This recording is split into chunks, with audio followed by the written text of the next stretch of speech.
Queridos ouvintes e irmãos de jornada, me chamo Niarques Luiz e hoje, 27 de fevereiro de 2022, tenho o privilégio de dirigir a palavra a todos vocês.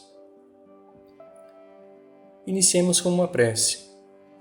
Primeiramente, apaziguemos nossos corações e mentes, sintonizando-nos em vibrações de amor, fraternidade e cura. Elevemos nossos pensamentos ao alto, a causa primária de tudo o que existe, e agradeçamos. Agradeçamos pela oportunidade do corpo físico, com a consciência que sua condição está amparada pelas leis divinas, sendo, portanto, consequência de nossas escolhas. Agradeçamos pelas adversidades que se fazem presentes em nossas vidas, com a consciência que elas são lições valiosas para o nosso aprimoramento moral. Agradeçamos pelo convívio familiar, com a consciência que ele é a oportunidade de exercitarmos virtudes preciosas e de resgatarmos débitos assumidos no passado. Agradeçamos pelo alimento em nossa mesa, com a consciência que todo desperdício seria banquete para os famintos. Agradeçamos por toda a benevolência que recebemos, com a consciência que é dando que se recebe e é perdoando o que se é perdoado. Gratidão, ó Pai, por toda e qualquer oportunidade de nos tornarmos criaturas melhores. Assim sendo, vamos à mensagem do dia de hoje, cujo título é Do Além.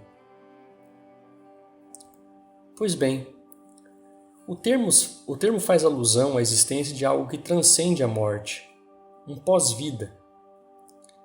Assumindo que nosso ouvinte crê em Deus, crê possuir uma alma e crê na sobrevivência da alma após a morte, invariavelmente crerá em espíritos. Nesse sentido, é conveniente lembrar que não foram os espíritas que inventaram a reencarnação ou a existência de um pós-vida. O ensino reencarnacionista vem de muito longe, de povos antigos e remotíssimas doutrinas. Martins Peralva, na obra Estudando o Evangelho à Luz do Espiritismo, do capítulo 9, traz que ao Espiritismo couberam apenas a honra e a glória de estudá-lo, sistematizando-o para convertê-lo, afinal, um dos principais, se não o principal fundamento de sua granítica estrutura doutrinária. O autor cita grandes nomes do passado nos campos da religião, da filosofia e ciências que aceitaram e difundiram a reencarnação. Logo, a existência de um pós-vida. Há mais de um século, o Espiritismo apresenta a reencarnação como o único meio de crermos num Pai justo e bom, que dá a cada um segundo suas obras. A reencarnação é a chave, a fórmula filosófica que explica, sem fugir ao bom senso, nem à lógica, as conhecidas desigualdades humanas, sociais, econômicas, raciais, físicas, morais e intelectuais. Um Deus que perdoa, concedendo ao culpado tantas oportunidades quantas ele necessite para reparar os males que praticou. Tantas vidas quanto forem necessárias, porque o essencial e o justo é que nenhuma das ovelhas se perca. Nós somos espíritos encarnados até chegar o dia de nossa morte. O fenômeno a que denominamos morte consiste na separação de nosso espírito imortal do corpo ao qual estamos ligados atualmente. Uma vez separados do corpo físico, passaremos a viver no plano espiritual. Se enquanto encarnados temos os meios de nos comunicarmos uns com os outros, não teremos também a possibilidade de comunicação com os espíritos?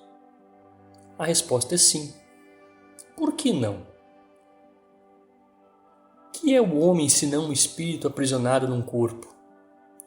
Por que não há de o espírito livre se comunicar com o espírito cativo, como um homem livre se comunica com um encarcerado? Desde que admitis a sobrevivência da alma, será racional que não admitais a sobrevivência dos afetos? Porque as almas estão por toda parte, não será natural acreditarmos que a de um ente querido, que nos amou durante a vida, se acerque de nós, desejando comunicar-se conosco e se sirva para isso dos meios que disponha?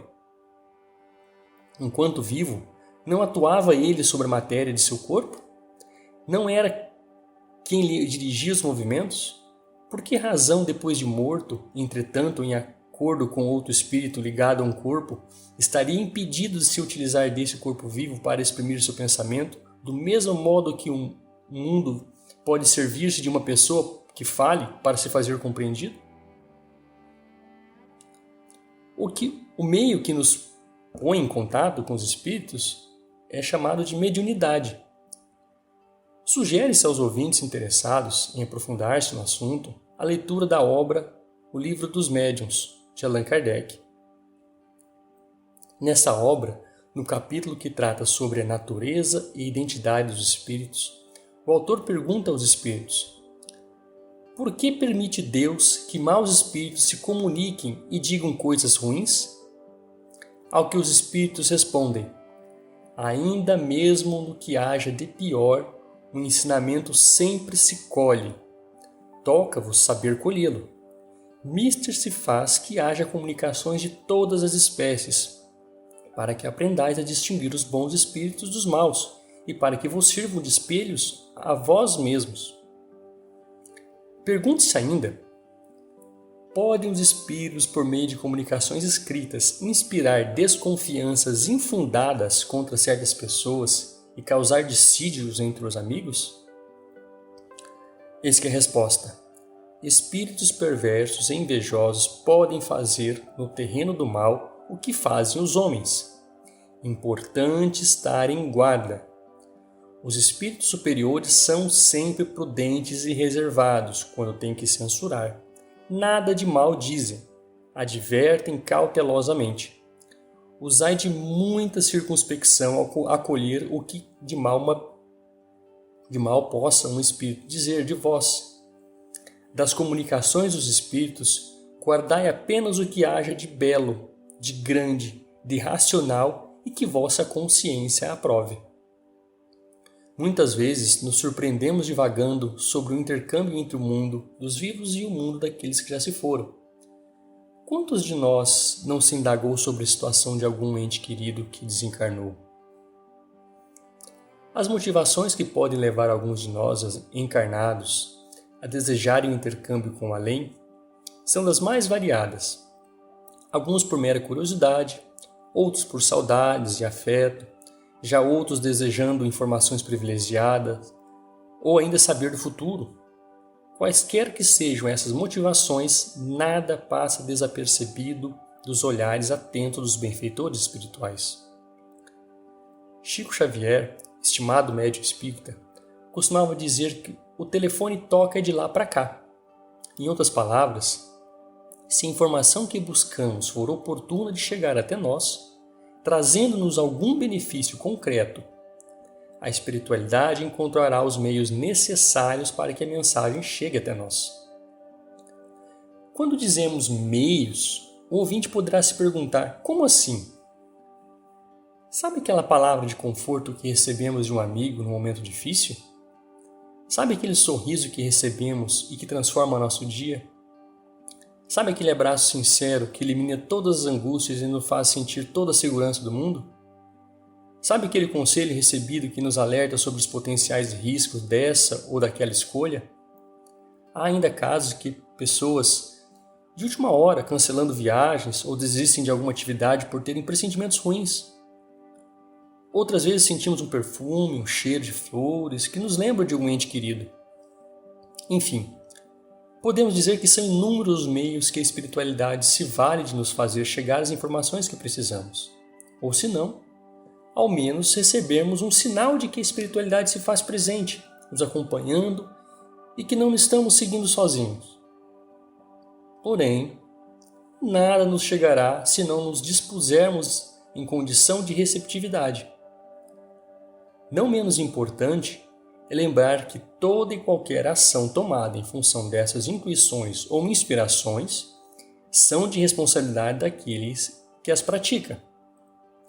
Alegar que agimos mal por conta de influência negativa não nos exime da responsabilidade da ação praticada.